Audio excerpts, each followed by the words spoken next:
Hello YouTube, this is Largo64. I haven't done one of these quick captures in quite a long time, so bear with me a little bit. I've had iMovie to work with and it's not working anymore for some reason. Actually, I think it's just full. I got a sub this afternoon from a person who calls himself ConsentWithdrawn. And I looked at his channel, and there's really not very much there.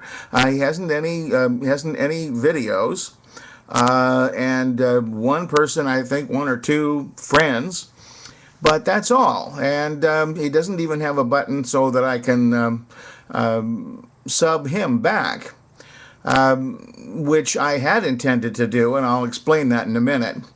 His name is, he calls himself ConsentWithdrawn, and he has written a rather long article in his comments section on himself on his channel page. And I want to read it to you and what my response was to it, because I had hoped I could actually get him to do a video and we could all talk about this. He's 38 years old, it says, and he says, this site is dedicated to the principle of freedom in the anarchist tradition, as well as free-thinking, atheism, and pacifism. I'm sure most of the readers have at least a cursory knowledge of contracts. If you own a home, you have a deed. If your home is being financed, you have a mortgage. If you rent, you have a lease. All of these contracts, which you probably physically possess, are contracts, rather, which you probably physically possess in a lockbox or file cabinet somewhere. They contain your signature, perhaps repeatedly, in which you expressly agreed to the terms and conditions. Furthermore, these terms and conditions are clearly explained in the document, and you had an option of agreeing to the terms by applying your signature, or you could have declined and went, he says, instead of gone on your merry way. The same applies to purchasing a vehicle or obtaining financing to do so. In fact, on a smaller scale, any time monies are exchanged for products or goods, you expressly agree or disagree to the exchange. Your express agreement is manifested by you handing over the cash, writing the check, or pulling the plastic out of your wallet. You can always choose to decline by walking out of the store empty-handed. Now let me discuss the contract which has the largest impact of our lives, health, and welfare, and yet it is by far the most ambiguous and vague. It is the social contract. The social contract is a theory of the legitimacy of government power, and it is the theory that was employed when this nation was founded. He's talking about the United States. The theory of the social contract has its roots in such thinkers as Thomas Hobbes, John Locke, and Jean-Jacques Rousseau. The ideology of the social contract theory is unmistakably apparent in the founding documents. In fact, Thomas Jefferson wrote in the Declaration of Independence, quote, "Governments are instituted among men, deriving their just powers from the consent of the governed," end quote. Now here's the crux of my argument. When have any of us expressly agreed to be ruled by the government of the United States, or of any individual state for that matter? Can you remember a date and time when you met with a representative of the government and approved of being the subject of the government? Do you have a copy of the social contract with your signature freely given in a lockbox or a safe with all your other important documents? My guess is you don't, and neither do I. We have never expressly given our consent to be governed by the United States. Our permission is implied only.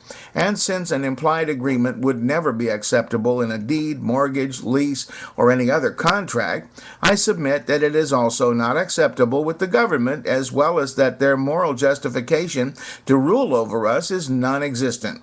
This idea may seem radical, but what it means on a practical level is that our government is illegitimate and we owe it no allegiance whatsoever.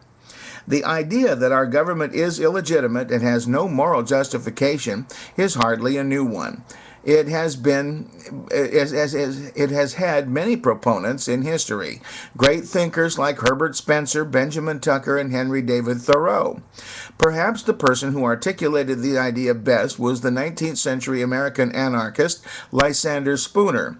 In his essay, No Treason, he explains that at best the U.S. Constitution is non-binding on any individual except perhaps the people living in the generation when it was written, and even with them, its authority over them was tenuous at best.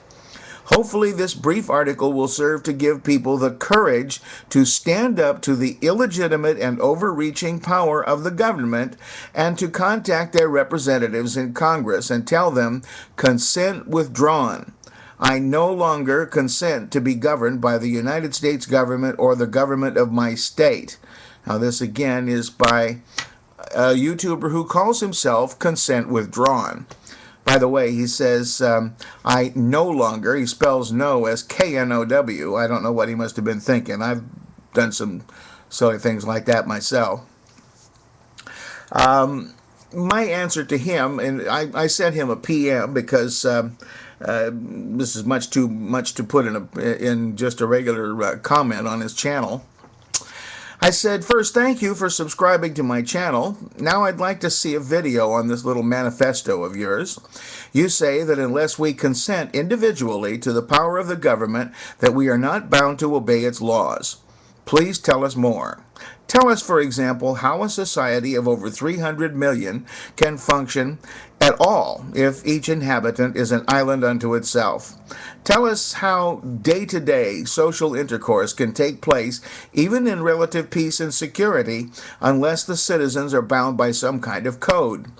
If you don't like the confrontational nature of the tenor of this message, you are free to unsubscribe from my videos, but I would still like you to make that video. I, for one, feel lucky to have been born in the United States of America. In 66 years, I have certainly learned that it is far from a perfect country, with far from a perfect government, but it is a representative government. I suppose by the standard you propose in your article, the only true Americans, the only ones actually bound by the Constitution, are those who were naturalized as citizens when they were adults. They did take an oath and sign a contract. Of course, their children don't, so by you, the children are not subject to the laws? Are they subject then to their parents? Or can they fling the same gauntlet down to mommy and daddy and say, I didn't ask to be born, so I owe you nothing? Please explain to us how anarchy is ever a good idea. I'll be watching for your video, and I'm subbing to you so I won't miss it. Sadly, of course, I wasn't able to sub to him after all, but I hope he will read this message.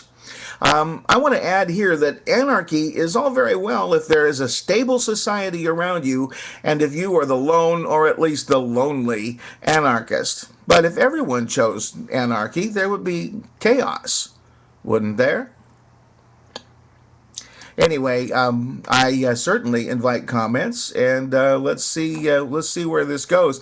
I wonder if the person who wrote that original little treatise will answer it too. I'd like to see what his response would be, and I'm certainly hoping that he will do a video.